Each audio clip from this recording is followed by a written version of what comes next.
Hola gente mágica, me presento, soy Maelis, su bruja de confianza y les doy la bienvenida a este podcast que pertenece al espacio de Rebontulet, Escuela de Brujas, en donde enseño junto con otras colegas.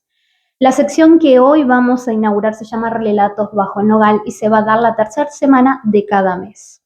Cada sección diferente contará con diferentes aspectos en las narraciones en los podcasts. El de hoy va a ser relatos contados por nuestras vivencias personales o relatos de ustedes que pueden enviar a nuestras redes sociales que les dejo acá abajo y que se contarán de forma anónima para que en comunidad se puedan comentar, compartir, etc. La primera historia que quiero traerles es un evento que me ha sucedido a mí personalmente, que pasó en varios sucesos de mi vida, la mayoría de las veces siendo pequeño, siendo adolescente, y al cual no le encontraba una explicación hasta mucho tiempo después en mi adultez. Bien, estas historias generalmente las van a encontrar o las van a asociar con nombres como los hombres de sombra o los hombres sombra o los hombres con sombrero. Y en el folclore o en lo popular, bien, sobre todo en lo que son las rurales, que donde aún se mantiene un montón todas esas cosas porque la gente no se ha despegado, no se ha separado de las creencias espirituales, como sucede en la mayoría en la ciudad, se siguen manteniendo, se siguen dando. Estas cosas se tachan hoy en día como superstición o como sucesos, eventos paranormales, pero acá nosotros no vamos a contar eventos paranormales, historias paranormales, porque para la bruja esto no es paranormal, esto es natural, pero pertenece al mundo espiritual. Por lo tanto, es algo con lo que convivimos, nos cruzamos y que buscamos entender a través de nuestra práctica. Bien, mis primeros encuentros con estos seres, o mejor dicho, con este ser, porque se me ha presentado como uno solo, comienzan de cuando era pequeña. Veía por las noches pasarlos frente a mi cuarto o estando con otras personas y nadie más los veía. Hasta que una vez muy puntual, yo era muy pequeña y tenía el cabello muy largo, por lo tanto mi mamá tenía que ayudármelo a lavar para que quedara correctamente limpio. Estaba, me acuerdo, agachada, me estaban jugando la cabeza y ella se queda quieta, se queda tiesa. Pero después de unos segundos continúa enjuagándome la cabeza. A todo esto, yo acostumbrada a ver estas cosas, pero sin encontrarles una explicación, sin encontrarles un motivo y temiéndoles muchísimo, porque cuando uno no entiende, es ahí donde nace el temor, la necesidad de alejarse, lo cual está muy mal, súper mal, pero siendo pequeña y creciendo en una familia cristiana, donde la explicación no existe y siempre es pedirle a Dios, pedirle protección, pedirle, lo cual no digo que esté mal, pero que en ese momento no me servía del todo a mí para entender qué era lo que me estaba pasando. Cuando noto que mi madre se queda quieta y continúa, yo empiezo a observar media aburrida, siempre cerrando los ojos, pero a veces en el aburrimiento los abrí y empezás a mirar hacia atrás. Veo un hombre parado con un sombrero, un hombre negro, totalmente negro, como una sombra. Muy parecido a lo que yo veía pasar frente a la puerta o estando con otras personas detrás de ellas. Siempre era un segundo, pero esta vez estaba quieto y no se iba. Empecé a aplicar la que me había servido hasta ese momento y que me sirvió muchísimos años hasta que empecé a estudiar sobre estas cosas y a llevar una práctica activa, a ignorar. Estaba ahí parado y yo cerraba los ojos o miraba hacia otro lado hasta que noto que mi madre de vuelta se queda congelada. Nuevamente no dice nada y termina de lavarme la cabeza, me la envuelve bien en una toalla y cuando nos vamos hacia adelante, ella comienza a rezar, muy asustada. Entonces cuando termina, me mira y me dice, es que cuando te estaba lavando la cabeza, seguramente no lo viste, me apareció 2 veces un hombre parado atrás nuestro, completamente negro.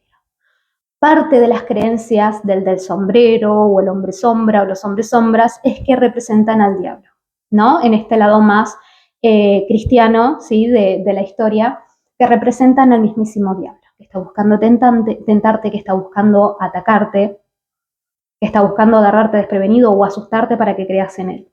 Entonces mi madre me explica, no hay que creer en él, no hay que darle más fuerza a la que tiene, solo Dios tiene la fuerza y el poder absoluto y por eso se había puesto a rezar.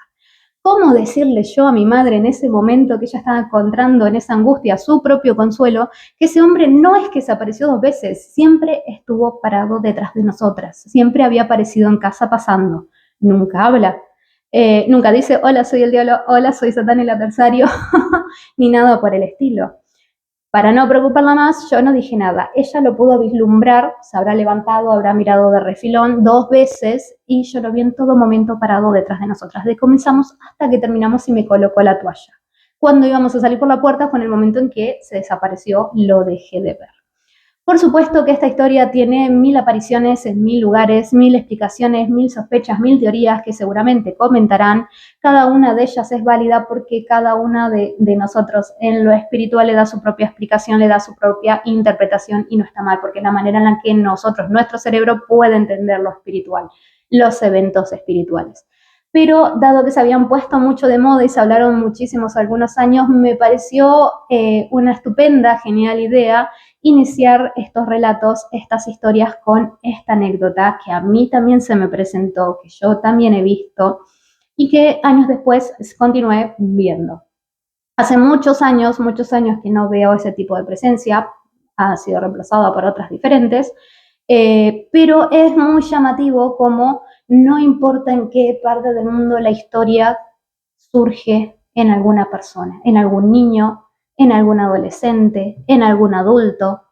Esto deriva también en otras historias mucho más variadas, ¿sí? En cuanto a la relación con los sueños y en cuanto a relación también presencias, figuras femeninas, que si quieren, si les interesa, me comentan y las hablamos en próximas historias. Pero me pareció muy importante comenzar con lo popular. Hay muchos eventos personales, tanto brujiles como espirituales, para comenzar, para narrar, que vamos a ir compartiendo, por supuesto, pero la cuestión popular es la que más nos atrae, más nos gusta en Reborn y la que da vida y mantiene aún como un fuego encendido, aunque sea una brasa, estas cuestiones, estas creencias espirituales, mal llamadas subparticiones. En un momento, en un principio, yo le tenía un montón de miedo a estas cosas porque, como les digo, no sabía cómo explicarlas, no sabía qué nombre darles, no sabía que no necesitaba darles un nombre porque muchas de las existencias espirituales ni siquiera tienen un nombre. Tendía a querer racionalizar todo, a encontrar una razón, un motivo, una explicación, como hace la mayoría de los seres humanos y se pierden en camino y deja de creer o empieza a temer de tal manera que lo cancela, que lo bloquea absolutamente, lo cual, repito, está súper mal. Cuando nosotros tenemos miedo y decidimos no creer es cuando estas cosas que suceden dejan de perder razón, ¿sí? Y comienza un desequilibrio y un malestar en la persona, porque no siempre podemos ignorar todo, porque no siempre podemos rechazar o hacer como si no pasara, no existiera. En cambio, cuando las entendemos de la manera profunda y súper inexplicable que pueden llegar a ver, pero estamos en paz con eso mismo, es cuando el equilibrio regresa a nuestras vidas. Por eso me parece súper importante comentar estas cosas, compartirlas, conversarlas. Quiero ver qué opinan, quiero saber vivencias, experiencias que han tenido, les ha sucedido o no, qué otras cosas les han pasado. Nuevamente les digo, síganos en nuestras redes sociales, así compartimos y generamos una linda comunidad. Pero sepan que lo importante no es entender o darle razón o encontrar una prueba física, porque en lo espiritual difícilmente la podamos encontrar, sino más bien comprenderla en su enormidad, en su amplitud, en sus gamas de grises, porque esto no es blanco y negro. Entender que no todo tiene una explicación, pero que sí está ahí, que no estamos locos y que nos pasa a muchos. En fin, esta historia, como les digo, se fue repitiendo cada vez menos a lo largo de mi vida y últimamente no he tenido ese tipo de experiencias, pero he tenido otras que, si les interesa, siempre las podemos compartir. Nuevamente les agradezco por haber escuchado esta primera anécdota, esta primera historia de esta sección, de estos relatos bajo el nogal, en donde hablaremos sobre un montón de cosas más. Y espero que nos sigan, espero que nos conozcamos mejor. Muy buenas noches, gente mágica.